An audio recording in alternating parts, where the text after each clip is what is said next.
भूल भुलैया 3। रूहान रूह बाबा रंधावा को भूत भगाने का दावा करके लोगों को धोखा देने में मजा आता है। मीरा के चाचा उसे मीरा से बात करने के लिए बुलाते हैं, जो कथित तौर पर भूत से ग्रस्त है। जब मीरा आती है तो रूहान डर जाता है, उसे लगता है कि वह असली भूत है। उसके चाचा मीरा के फोन पर उसकी प्रतिक्रिया कैद कर लेते हैं और रूहान को ब्लैकमेल करते हैं, धमकी देते हैं कि अगर वो उनके साथ रक्त घाट नहीं गया तो वह वीडियो ऑनलाइन पोस्ट कर देंगे। कोई दूसरा विकल्प न होने पर रूहान सहमत हो जाता है।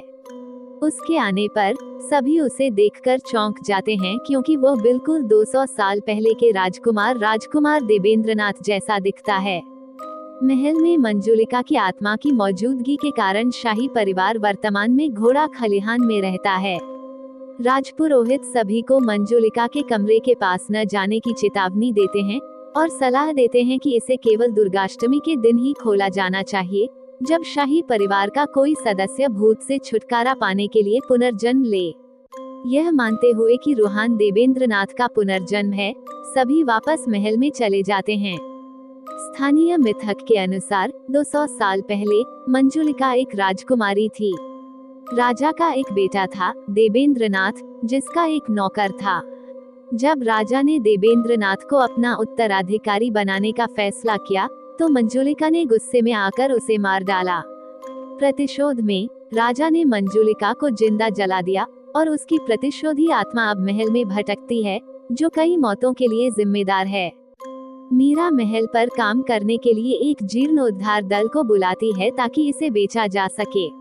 टीम लीडर मल्लिका में भूत होने के लक्षण दिखने लगते हैं।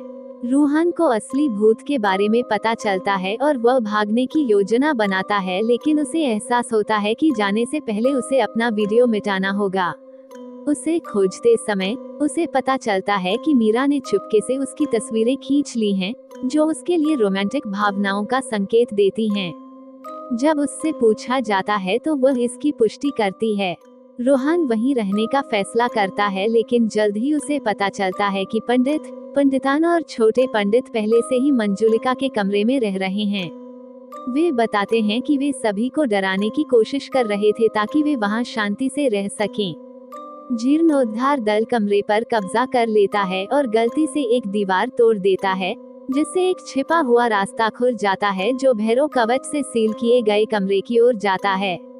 उत्सुक राजपुरोहित महल के इतिहास के बारे में और अधिक शोध करने का फैसला करता है।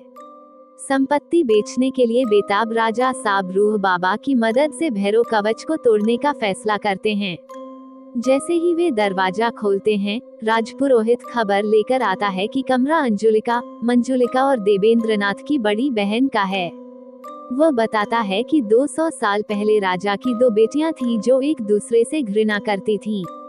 महल की भूतिया प्रतिष्ठा को जानने के बावजूद मंदिरा संपत्ति के बारे में अधिक जानने के लिए एक संभावित खरीदार के रूप में आती है। मल्लिका से मिलने के बाद अजीबोगरीब घटनाएं होने लगती हैं।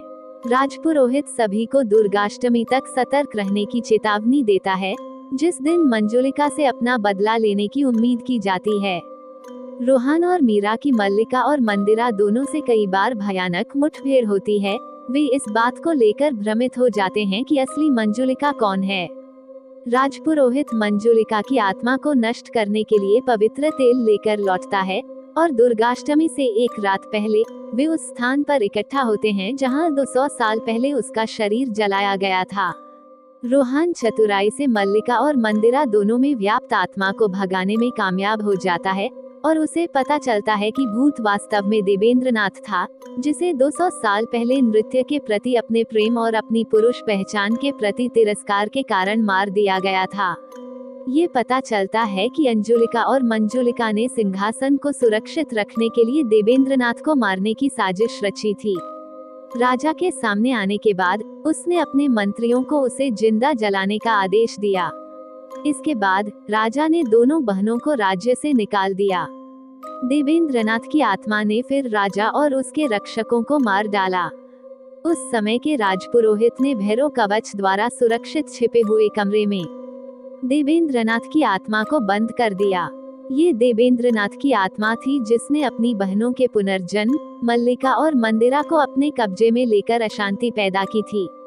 अंत में रोहन, मीरा, मल्लिका, मंदिरा और देवेंद्रनाथ की आत्मा एक भावपूर्ण क्षण साझा करती है, जब देवेंद्रनाथ को अंततः वह शांति मिल जाती है जिसकी उसे 2 शताब्दियों से चाहत थी।